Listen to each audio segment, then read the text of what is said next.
Hello friends, welcome back to my channel. हमारे में गुरविंदर था। दोस्तों, ये वीडियो मैंने सुबह ही शूट कर लिया था, तो मैंने कहा शाम को अपलोड करूंगा। शाम के वक्त के ऊपर मैं जाने वाला हूं शायद मिराज देखने। अगर देखकर आ गया तो भाई रिव्यू आपके लिए आ जाएगा, क्योंकि जीतू जोसेफ, आसिफ अली, इन दोनों के लिए मूवी देखना तो बनता है। पर डिपेंड करता है जिस शो में मैं जाना चाहता हूं वो यहाँ पर शो चले या ना चले, क्योंकि देखो हिंदी ऑडियंस तो देखेगी नहीं इसको। अगर मलयाली ऑडियंस हुई तो भाई शो चला दिया जाएगा, और देख आया तो आपके लिए रिव्यू भी आ जाएगा रात से पहले पहले। तो बताता हूं भाई लोका ने क्या किया है। जब से मैंने भाई पोस्ट देखा लोका इंडस्ट्री हिट बन गई है, तो मैंने कहा इतना सपोर्ट किया है, 10 12 15 वीडियो तो हमने लोका के ऊपर बनाए हैं।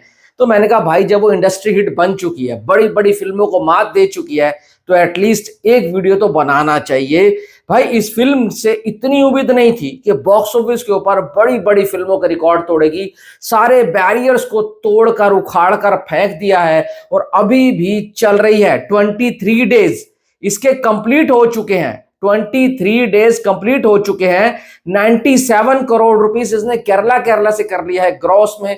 बहुत प्यार से ये 100 करोड़ क्लब में केरला में जा रही है। और आपको क्या बताऊं, देखो थोडारूम का केरला का रिकॉर्ड तोड़ना थोड़ा सा मुश्किल लग रहा है, क्योंकि अब ये ओटीटी पर बहुत जल्द आने वाली है। जब ये ओटीटी पर आ जाएगी तो पब्लिक इसको ओटीटी पर देखेगी। पर उसके बावजूद इसने वर्ल्ड वाइड में जो भाई साहब अवार्ड हासिल कर लिया है ना, इंडस्ट्री हिट बन चुकी है। ये बहुत मुश्किल था। एक तो भाई सुपर हीरो जॉनर, जो एक अलग जॉनर है। इस जॉनर में भाई साहब हॉलीवुड सबसे ऊपर है, और इनके पास बजट कम होता है। कम बजट में उस जॉनर को टच करना, ये सबसे बड़ा चैलेंज था, ये सबसे बड़ी चुनौती थी, ये सबसे बड़ा इनका टेस्ट था।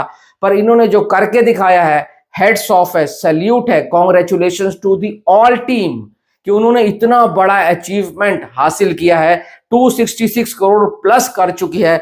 भाई साहब दिल जीत लिया इस फिल्म ने। देखो कुछ फिल्में हैं जो मलयालम इंडस्ट्री से आई हैं, जिन्होंने बैरियर तोड़े हैं, जिन्होंने एक बेंचमार्क हासिल किया है।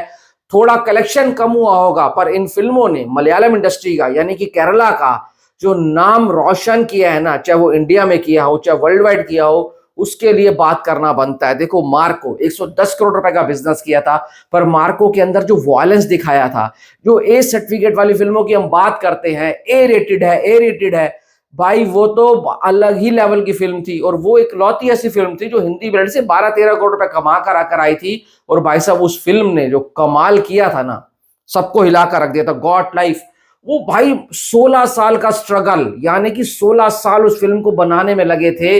और पृथ्वीराज सुकुमार की एक जमीन से जुड़ी हुई एक्टिंग, 160 करोड़ के आसपास का उसने कलेक्शन किया था।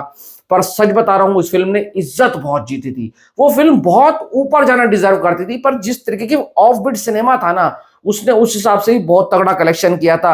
प्रिमलू आती है 3-4 करोड़ की फिल्म, 110 105 करोड़ रुपए कमा कर जाती है। एक सिंपल सी लव स्टोरी यंगस्टर्स की, जेंजी की, और उस फिल्म ने जो भाई साहब पब्लिक का दिल ही जीत लिया था।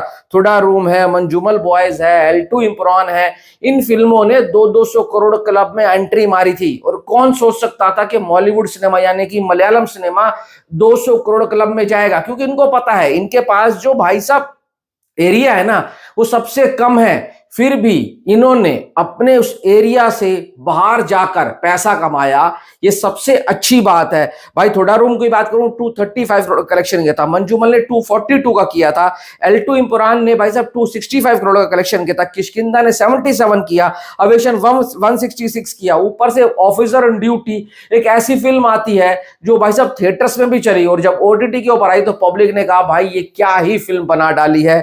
2018 आई थी जो फ्लड के ऊपर 177 करोड़ का बिजनेस किया था। ये पहली वो फिल्म थी जो मलयालम सिनेमा की फिल्म मैं थिएटर में देखने गया था। 2018 टोविनो थॉमस की। तब से मुझे पता लगा था कि टोविनो थॉमस कौन है। फिर भाई साहब लूसीफर तो बहुत पहले ही 120 कर चुकी थी। एआरएम भी 106 करोड़ रुपए कर गई थी। अब इन्हीं सब फिल्मों के आने के बावजूद बड़ी बड़ी फिल्में लोका आती है और इंडस्ट्री हिट बनकर चली जाती है।